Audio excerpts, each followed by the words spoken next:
আসসালামু আলাইকুম, সবাই কেমন আছেন? আশা করি সবাই ভালো আছেন। আলহামদুলিল্লাহ আমিও ভালো। আজ রান্না করব হাঁসের মাংস। হাঁসের মাংস দুইটা আসছে না, দুইটা কাটতে আস। ডিম হয়েছে, ডিম আলাস বড় একটা ডিম। এই হাঁসগুলো কিন্তু রেগুলার ডিম পাড়তেছিল। মা ডিমওয়ালা হাঁসগুলো জবাই করে আমার বাসায় নিয়ে এসেছে। পাতি হাঁসটা একটু ছোট হয়ে যায়নি, তাও দুইটাই খারাপ মাংস হয়নি। মা আসা পর থেকে আমার রান্নাঘরে আর আশা লাগতেছে না। বলো, উজু করো।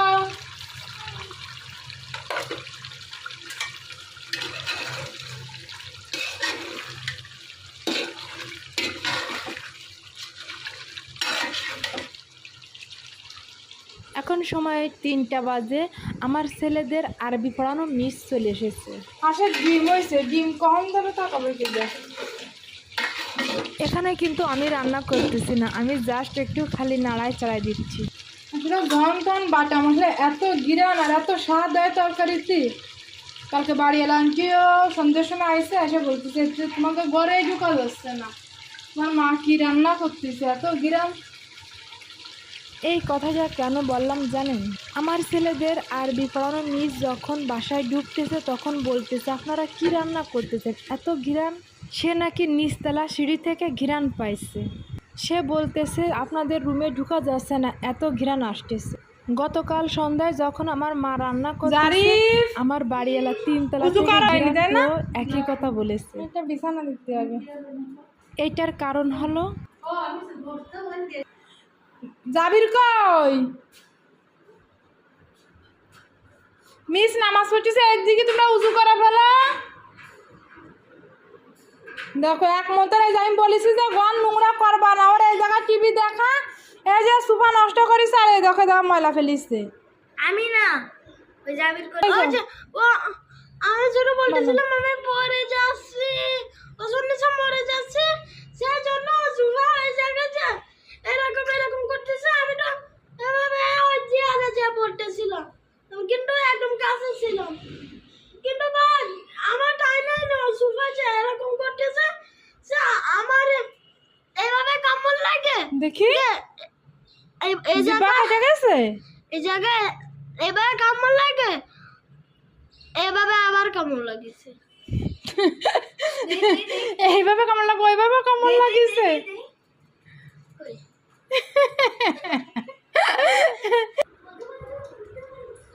আমি বলেছি টিভি দেখবা ওই তোষকের পরে বসে বসে, তুমি এইখানে টিভি দেখে আর কেন সোফা নষ্ট করিছো?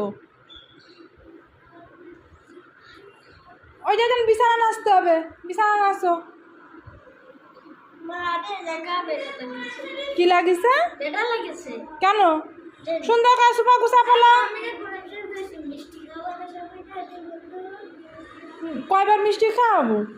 প্রথমবার কোরআন শরীফ তখন মিষ্টি খাইছি।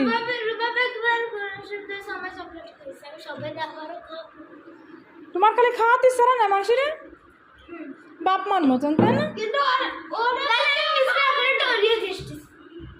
এখন না, এখন না, বাবা আসবে, বাবাকে বলবো, বাবা নিয়ে আসবে আসার সময় মিষ্টি নিয়ে আসবে। ও আগে একবার কোরআন শরীফ ধরিছে, ধরে মাঝখানে 5 মাস গ্যাপ গেছে, আবার কোরআন শরীফ ধরিছে, এই জন্য আবার এখন মিষ্টি খাওয়া সবারই। তখন কিন্তু একবার মিষ্টি খাওয়ানো হয়েছে।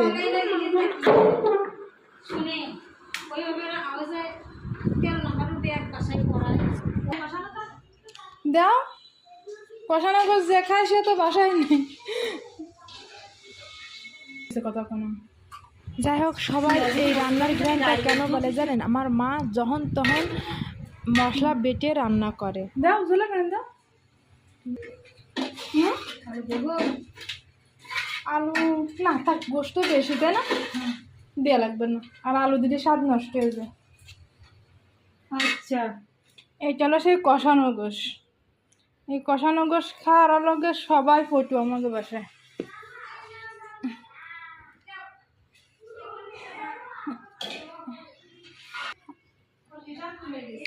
সবাই মিলে খালি না মজা লাগে, একা একা মজা লাগতেছে না। সোয়ালানি পড়তেছে আর বাপ নেই। আমি আমি একা একা খাই মজা পাচ্ছি না, সবাই মিলে খালি সেইটাই মজা।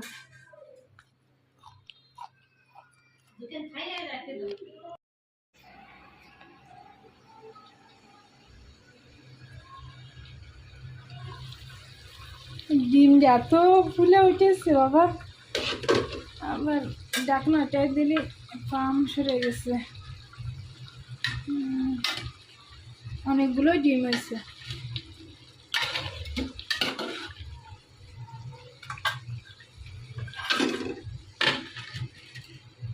অনেকদিন হলো বাসায় কোনো আচার নেই, একটু আচার বানাবো আজকে, 5 মিশালি আচার বানাবো। এই জায়গা চালতে তেঁতুল, জলপাই নিচে বাজারের থেকে নতুন জলপাই আর আমরা আছে, আমরা দিয়ে আর একটা কি টক দেওয়া যায়, যাও 5 মিশালি আচার করবো আজকেরা। যাই হোক, এদিকে আমি রান্না শেষ করে বিকেলবেলায় বারান্দায় এসেছি। বারান্দায় এসে দেখি এত সাউন্ড করে গান বাজাচ্ছে। আমি লোকেদের কাছ থেকে খোঁজ নিয়ে শুনি নাকি সামনের বাসায় মুসলমানি দিছে, সে অনুষ্ঠান করতেছে, এই জন্য এত জোরে বক্স বাজায় গান বাজাচ্ছে। আসলে আমি ভিডিও করতেছি আর মনে মনে ভাবতেছি এদের কত হাউস যে একটু মুসলমানি দিছে তাই এত জোরে বক্স বাজাচ্ছে। আসলে এক একজনের রুচি এক এক রকম। আমার বাপের বাড়ি, আমাদের বাড়ির জমির সাথে আমাদের মসজিদ, মানে মূল কথায় বলা যায় যে মসজিদের জায়গাটা আমাদের জায়গা, ওই জায়গাটা আব্বু মসজিদের দান করে দিছে। আমাদের বাড়ি যদি কোনো অনুষ্ঠান হয় আমরা কখনো বক্স বাজাতে পারি না, মানে ইচ্ছা করলেও পারি না। আমাদের অনেক মানে ইচ্ছা হয় যে একটু বক্স বাজাই, একটু আনন্দ করি, কিন্তু আমরা পারি না। কারণ এক হলো আব্বু মসজিদের জায়গা দিয়েছে, দ্বিতীয় আব্বু মসজিদেরই সেক্রেটারি। সবাই বলে তুমি সেক্রেটারি, তুমি মসজিদের জায়গা দিয়ে তার পাশে কীভাবে গান বাজনা বাজাও, এই ভয়ে আমাদের বাড়ি কোনো দিন গান বাজে না। আমরা ফালি করে নিচ্ছি রসুন কুচি, শুকনো মরিচ গুঁড়া, এমনি পাঁচফোড়ন গুঁড়া, ধনিয়া গুঁড়া, এগুলা গোটা গোটা পাঁচফোড়ন, ড্রাইফ্রাইনটা গলায় দে, তেঁতুল,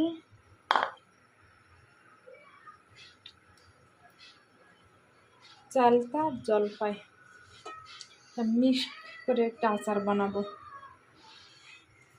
দিয়ে দিলাম সরষের তেল গরম করে, তেলটা গরম হয়ে গেছে, গ্রান বেরোয় গেছে। রসুন কোয়া,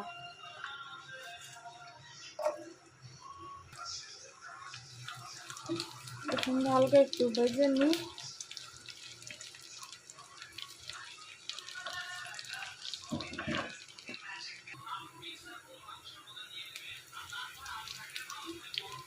আমড়াগুলো একটু শক্ত, আমড়াগুলো আগে দিয়ে দিই, এইগুলা ফ্রিজে ছিল আরও নরম আছে। ও আর একটা কথা হলো, জলপাইগুলো পাকা জলপাই নরম আছে, চালতাগুলো আমি আগে থেকে ভাপ দিয়ে ফ্রিজে রেখে দিলাম ডিপ ফ্রিজে, চালতাগুলো নরম, তেঁতুলটা ভিজানো নরম, চালটা একটু মানে আমড়াটা একটু শক্ত। আমড়াটা আগে দিলাম, এখানে দিয়ে দেব সামান্য পরিমাণ লবণ,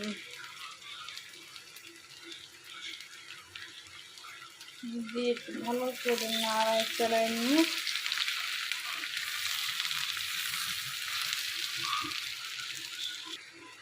আজকে আমি খেজুরের গুড় দিয়ে আচার করব। আমার প্রথম ফার্স্ট টাইম গুড় দিয়ে আচার করা। আমি আগে চিনি দিয়ে আচার করতাম, এখন আজকে দেখি কেমন হয়। তেঁতুলটা দিয়ে দিই, যদি তেঁতুল পানি আছে পানিটা টানতে একটু সময় লাগবে। এদিকে এগুলো দিয়ে দিই,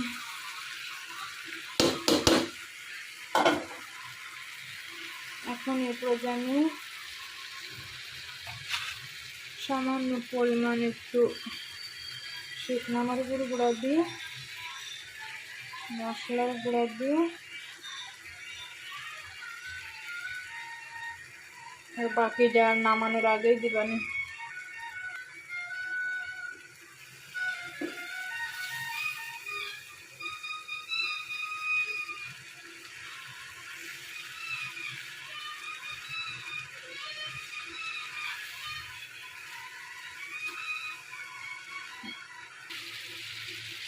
ভালো করে একটু নাড়া নিলাম, এখন খেজুরের গুড়টা দিয়ে দিই।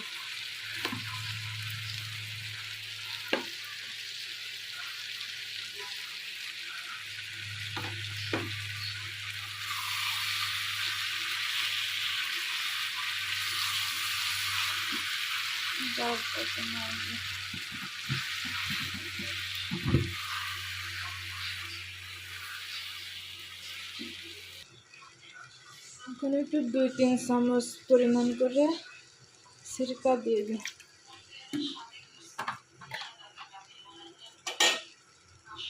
এটা ছিল সাদা সিরকা।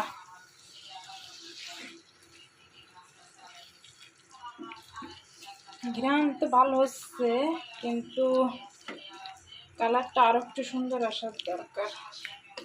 তো অনেকক্ষণ জ্বালাতে হবে, জ্বালাতে জ্বালাতে ঘিরে মাছ চলে আসবে, কালারটা চলে আসবে, আরো ঘ্রাণ আসবে, আরো কালার আসবে।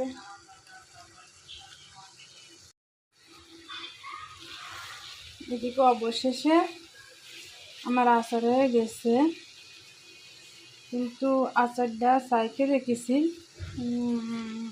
লবণ, ঝাল, ঘ্রাণ সব কিছু ঠিক আছে, স্বাদ, কিন্তু ঠান্ডা হলে আরও হয়তো আর একটু মজা লাগবে। আর আচারের একটা গুণ হলো, আচার যত পুরানো হবে আচার ততই মজা লাগে।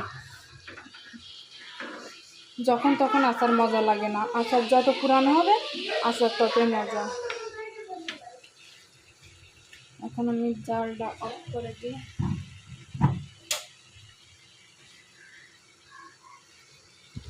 সবাই ভালো থাকবেন, আল্লাহ হাফেজ।